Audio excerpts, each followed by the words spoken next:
Alright, Christmas list is almost done, but I feel like I'm missing something. What do I need? What do I really need this year? And what would Santa actually bring me? I've been pretty good goblin this year, except for the stuff I did in that back alley for the copy of Super Metroid that wasn't never mind. Oh yeah, Shipwreck's beard.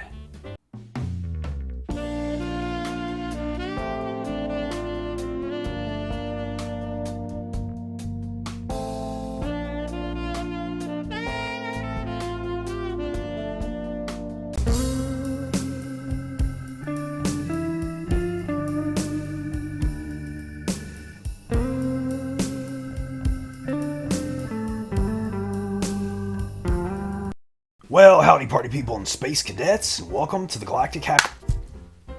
Crap. Well, howdy party people and space cadets, and welcome to the Galactic Happy Hour Christmas Special. And on this year's Galactic Happy Hour Christmas Special, I'll be talking about my top Christmas morning video games. And that's basically video games I received on Christmas morning of whatever year, the ones that were just the most exciting to me. Now, first on the list, number 5, is Castlevania III, Dracula's Curse from 1990 by Konami for the Nintendo Entertainment System. Now, I know I talked a little bit about this one, actually a lot about this one on my top spooky video games list, but it bears repeating, and I can't assume you watched that one. Heck, some of you watch like 30 seconds of the video and then turn it off, and I know you are. Anyways, so yeah, Castlevania 3. Let me tell you about this one. Well, let me jump back in case you didn't watch the other one and you don't know the game, which I can't imagine you are. It was the third part in the Castlevania series, following up part 2, which I really liked, which kind of did things a little differently, and some folks didn't like that. So they kind of returned back to the basics, kind of like the first one. But this one introduced branching paths and different characters and great graphical overhaul with great, amazing music. And this one, man, it was so much fun, but as I said in the last one, Sypha was the only character I could actually beat the game with, even though I really enjoyed playing with Grant the Pirate, because he could climb walls, all Spider-Man and Nightcrawler-like. I think it was probably just the Nightcrawler-ness I liked so much. But this one I first saw in an issue of Nintendo Power, and I remember being so excited for it. And this was the game that year that I just absolutely had to have for Christmas. And I remember asking my mom, Santa, Satan, whoever would bring me that game, I wanted it, and I got it that Christmas, and I was not disappointed. Good stuff. And number 4 on the list is Godzilla, Monster of Monsters from 1989 by Toho for, again, the Nintendo Entertainment System. And a lot of these will probably be, or some of these will be Nintendo, because that was kind of the main system of that time period of my youth. And yeah, just so many great Nintendo memories. But this one, I remember I was all about kaiju and monsters already. I think the first one I ever saw was Godzilla vs. King Kong, and I was just hooked from there out. So when I found out there was a Nintendo game coming out based on Godzilla, I just had to have it. And it was great, because you had this strange kind of grid thing, and you could play as Godzilla or Mothra, and you would go down the grid and do these different little stages. And then there was the kaiju on the board. And there was only 1 or 2 at first, and with each new area, each new grid, there were more and more of them. But I couldn't beat the game, so I used a cheat code, which unlocked all the monsters on the first level. And I remember playing that and seeing all these awesome, great monsters that I never heard of before. It was definitely my first exposure to Hedorah, Varan, Mogera, all kinds of people, all kinds of creatures I'd never seen before, and remained obscure well until I was an adult and finally started seeing some of this stuff for the first time. But I have great memories of that Christmas, of getting that game, and they made a sequel for it, but I never had that because in the sequel, you fought against Godzilla. You didn't play as Godzilla. Why on earth would they go that route? Who wants to fight Godzilla? Everyone I knew wanted to be Godzilla or one of the kaiju, but fighting against him, no thank you, sir. No thank you at all. Yeah. Now, number 3 on the list is Ranma 1/2 Hard Battle from 1993 for the Super Nintendo. And let me tell you about the Ranma series, in case you don't know it. a lot of you probably don't, but the Ranma series was a classic martial arts anime comedy, obviously from Japan. And I'd been into anime, got into it in the early 90s, but I'd never really been exposed to any manga at that point. But I remember being at my comic book store, and he had the first issue, or an issue, of Ranma 1/2. And this was back when they still would take the manga and make it comic book sized, and flip the pictures from left or right, from right to left to left to right. And I read it, and I absolutely just fell in love with this series.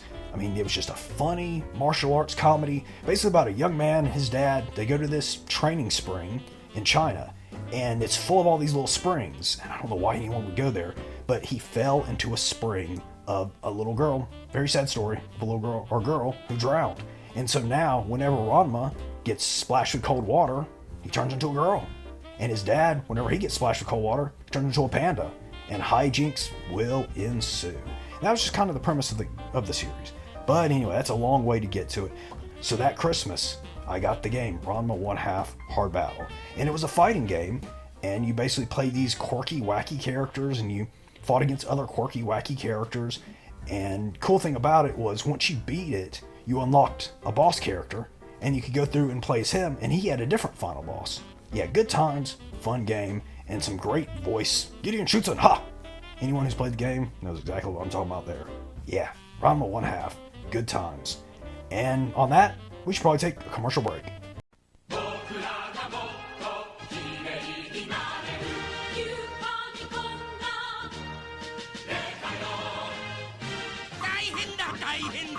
新しいソフトパズルアクションゲームワリオの森。ディスクシステムの名作あのゼルダの伝説をファミコンカセットで。楽しさそのまま。お値段半分よ。AV 対応のニューファミコン発売中。 The Shogun Warriors, Guy King with rocket boosters, Great Mazinga with rocket launcher. Wow, Godzilla! Is he friend or foe? You can decide. Wow. Launch his claw. Imagine his breath is a blast of fire.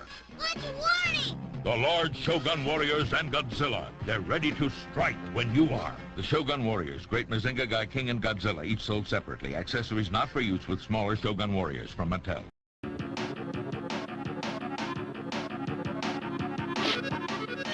Play the video game legend of Ranma 1/2 Hard Battle.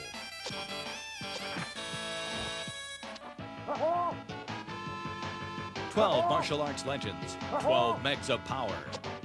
Ranma 1/2 Hard Battle. Look for it wherever video games are sold." And we're back, and it's time for the horoscope of the week. And this week's horoscope goes to... Whoopsie, I forgot to write down who this horoscope goes to. Capricorn.